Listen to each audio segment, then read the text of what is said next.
ಚಾಮರಾಜನಗರ ಜಿಲ್ಲೆಯ ಹನೂರು ತಾಲೂಕಿನ ಮಲೆಮಹದೇಶ್ವರ ಬೆಟ್ಟ ತಪ್ಪಲಿನಲ್ಲಿ ಭಕ್ತನ ಸಾವಿಗೆ ಕಾರಣವಾಗಿದ್ದ ಚಿರತೆ ಕೊನೆಗೂ ಗುರುವಾರ ರಾತ್ರಿ ಅರಣ್ಯ ಇಲಾಖೆಯ ಸಿಬ್ಬಂದಿಗಳ ಕಾರ್ಯಾಚರಣೆಯಲ್ಲಿ ಸೆರೆಯಾಗಿದೆ.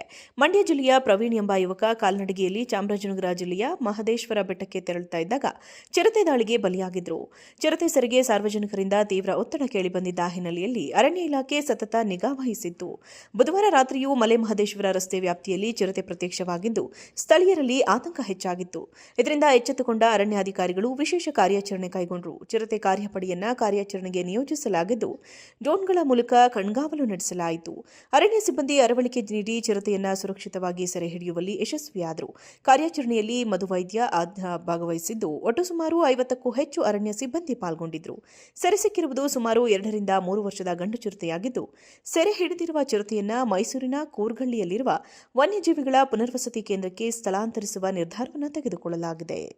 ಚಾಮರಾಜನಗರ ಜಿಲ್ಲೆಯ ಹನೂರು ತಾಲೂಕಿನ ಮಲೆಮಹದೇಶ್ವರ ಬೆಟ್ಟ ತಪ್ಪಲಿನಲ್ಲಿ ಭಕ್ತನ ಸಾವಿಗೆ ಕಾರಣವಾಗಿದ್ದ ಚಿರತೆ ಕೊನೆಗೂ ಗುರುವಾರ ರಾತ್ರಿ ಅರಣ್ಯ ಇಲಾಖೆಯ ಸಿಬ್ಬಂದಿಗಳ ಕಾರ್ಯಾಚರಣೆಯಲ್ಲಿ ಸೆರೆಯಾಗಿದೆ. ಮಂಡ್ಯ ಜಿಲ್ಲೆಯ ಪ್ರವೀಣ್ ಎಂಬ ಯುವಕ ಕಾಲ್ನಡಿಗೆಯಲ್ಲಿ ಚಾಮರಾಜನಗರ ಜಿಲ್ಲೆಯ ಮಹದೇಶ್ವರ ಬೆಟ್ಟಕ್ಕೆ ತೆರಳುತ್ತಾ ಇದ್ದಾಗ ಚಿರತೆ ದಾಳಿಗೆ ಬಲಿಯಾಗಿದ್ದರು. ಚಿರತೆ ಸೆರೆಗೆ ಸಾರ್ವಜನಿಕರಿಂದ ತೀವ್ರ ಒತ್ತಡ ಕೇಳಿಬಂದಿದ್ದ ಹಿನ್ನೆಲೆಯಲ್ಲಿ ಅರಣ್ಯ ಇಲಾಖೆ ಸತತ ನಿಗಾ ವಹಿಸಿತ್ತು. ಬುಧವಾರ ರಾತ್ರಿಯೂ ಮಲೆಮಹದೇಶ್ವರ ರಸ್ತೆ ವ್ಯಾಪ್ತಿಯಲ್ಲಿ ಚಿರತೆ ಪ್ರತ್ಯಕ್ಷವಾಗಿದ್ದು ಸ್ಥಳೀಯರಲ್ಲಿ ಆತಂಕ ಹೆಚ್ಚಾಗಿತ್ತು. ಇದರಿಂದ ಎಚ್ಚೆತ್ತುಕೊಂಡ ಅರಣ್ಯಾಧಿಕಾರಿಗಳು ವಿಶೇಷ ಕಾರ್ಯಾಚರಣೆ ಕೈಗೊಂಡರು. ಚಿರತೆ ಕಾರ್ಯಪಡೆಯನ್ನ ಕಾರ್ಯಾಚರಣೆಗೆ ನಿಯೋಜಿಸಲಾಗಿದ್ದು ಡ್ರೋನ್ಗಳ ಮೂಲಕ ಕಣ್ಗಾವಲು ನಡೆಸಲಾಯಿತು. ಅರಣ್ಯ ಸಿಬ್ಬಂದಿ ಅರವಳಿಕೆ ನೀಡಿ ಚಿರತೆಯನ್ನ ಸುರಕ್ಷಿತವಾಗಿ ಸೆರೆ ಹಿಡಿಯುವಲ್ಲಿ ಯಶಸ್ವಿಯಾದರು. ಕಾರ್ಯಾಚರಣೆಯಲ್ಲಿ ಮಧುವೈದ್ಯ ಭಾಗವಹಿಸಿದ್ದು ಒಟ್ಟು ಸುಮಾರು 50ಕ್ಕೂ ಹೆಚ್ಚು ಅರಣ್ಯ ಸಿಬ್ಬಂದಿ ಪಾಲ್ಗೊಂಡಿದ್ದರು. ಸೆರೆ ಸಿಕ್ಕಿರುವುದು ಸುಮಾರು 2 ರಿಂದ 3 ವರ್ಷದ ಗಂಡು ಚಿರತೆಯಾಗಿದ್ದು ಸೆರೆ ಹಿಡಿದಿರುವ ಚಿರತೆಯನ್ನ ಮೈಸೂರಿನ ಕೂರ್ಗಳ್ಳಿಯಲ್ಲಿರುವ ವನ್ಯಜೀವಿಗಳ ಪುನರ್ವಸತಿ ಕೇಂದ್ರಕ್ಕೆ ಸ್ಥಳಾಂತರಿಸುವ ನಿರ್ಧಾರವನ್ನು ತೆಗೆದುಕೊಳ್ಳಲಾಗಿದೆ.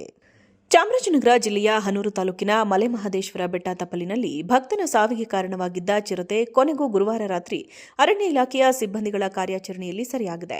ಮಂಡ್ಯ ಜಿಲ್ಲೆಯ ಪ್ರವೀಣ್ ಎಂಬ ಯುವಕ ಕಾಲ್ನಡಿಗೆಯಲ್ಲಿ ಚಾಮರಾಜನಗರ ಜಿಲ್ಲೆಯ ಮಹದೇಶ್ವರ ಬೆಟ್ಟಕ್ಕೆ ತೆರಳುತ್ತಾ ಇದ್ದಾಗ ಚಿರತೆ ದಾಳಿಗೆ ಬಲಿಯಾಗಿದ್ದರು.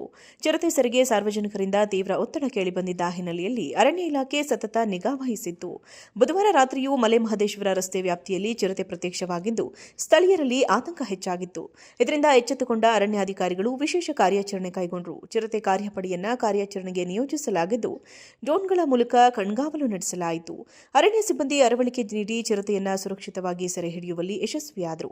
ಕಾರ್ಯಾಚರಣೆಯಲ್ಲಿ ಮಧುವೈದ್ಯ ಭಾಗವಹಿಸಿದ್ದು ಒಟ್ಟು ಸುಮಾರು 50ಕ್ಕೂ ಹೆಚ್ಚು ಅರಣ್ಯ ಸಿಬ್ಬಂದಿ ಪಾಲ್ಗೊಂಡಿದ್ದರು. ಸೆರೆ ಸಿಕ್ಕಿರುವುದು ಸುಮಾರು 2 ರಿಂದ 3 ವರ್ಷದ ಗಂಡು ಚಿರತೆಯಾಗಿದ್ದು ಸೆರೆ ಹಿಡಿದಿರುವ ಚಿರತೆಯನ್ನ ಮೈಸೂರಿನ ಕೂರ್ಗಳ್ಳಿಯಲ್ಲಿರುವ ವನ್ಯಜೀವಿಗಳ ಪುನರ್ವಸತಿ ಕೇಂದ್ರಕ್ಕೆ ಸ್ಥಳಾಂತರಿಸುವ ನಿರ್ಧಾರವನ್ನು ತೆಗೆದುಕೊಳ್ಳಲಾಗಿದೆ. ಚಾಮರಾಜನಗರ ಜಿಲ್ಲೆಯ ಹನೂರು ತಾಲೂಕಿನ ಮಲೆಮಹದೇಶ್ವರ ಬೆಟ್ಟ ತಪ್ಪಲಿನಲ್ಲಿ ಭಕ್ತನ ಸಾವಿಗೆ ಕಾರಣವಾಗಿದ್ದ ಚಿರತೆ ಕೊನೆಗೂ ಗುರುವಾರ ರಾತ್ರಿ ಅರಣ್ಯ ಇಲಾಖೆಯ ಸಿಬ್ಬಂದಿಗಳ ಕಾರ್ಯಾಚರಣೆಯಲ್ಲಿ ಸೆರೆಯಾಗಿದೆ.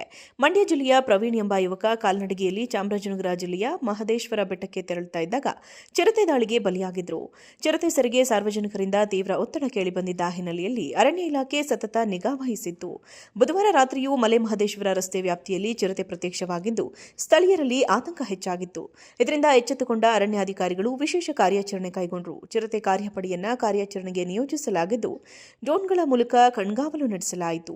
ಅರಣ್ಯ ಸಿಬ್ಬಂದಿ ಅರವಳಿಕೆ ನೀಡಿ ಚಿರತೆಯನ್ನ ಸುರಕ್ಷಿತವಾಗಿ ಸೆರೆ ಹಿಡಿಯುವಲ್ಲಿ ಯಶಸ್ವಿಯಾದರು. ಕಾರ್ಯಾಚರಣೆಯಲ್ಲಿ ಮಧುವೈದ್ಯ ಭಾಗವಹಿಸಿದ್ದು ಒಟ್ಟು ಸುಮಾರು 50ಕ್ಕೂ ಹೆಚ್ಚು ಅರಣ್ಯ ಸಿಬ್ಬಂದಿ ಪಾಲ್ಗೊಂಡಿದ್ದರು. ಸೆರೆ ಸಿಕ್ಕಿರುವುದು ಸುಮಾರು 2 ರಿಂದ 3 ವರ್ಷದ ಗಂಡು ಚಿರತೆಯಾಗಿದ್ದು ಸೆರೆ ಹಿಡಿದಿರುವ ಚಿರತೆಯನ್ನ ಮೈಸೂರಿನ ಕೂರ್ಗಳ್ಳಿಯಲ್ಲಿರುವ ವನ್ಯಜೀವಿಗಳ ಪುನರ್ವಸತಿ ಕೇಂದ್ರಕ್ಕೆ ಸ್ಥಳಾಂತರಿಸುವ ನಿರ್ಧಾರವನ್ನು ತೆಗೆದುಕೊಳ್ಳಲಾಗಿದೆ.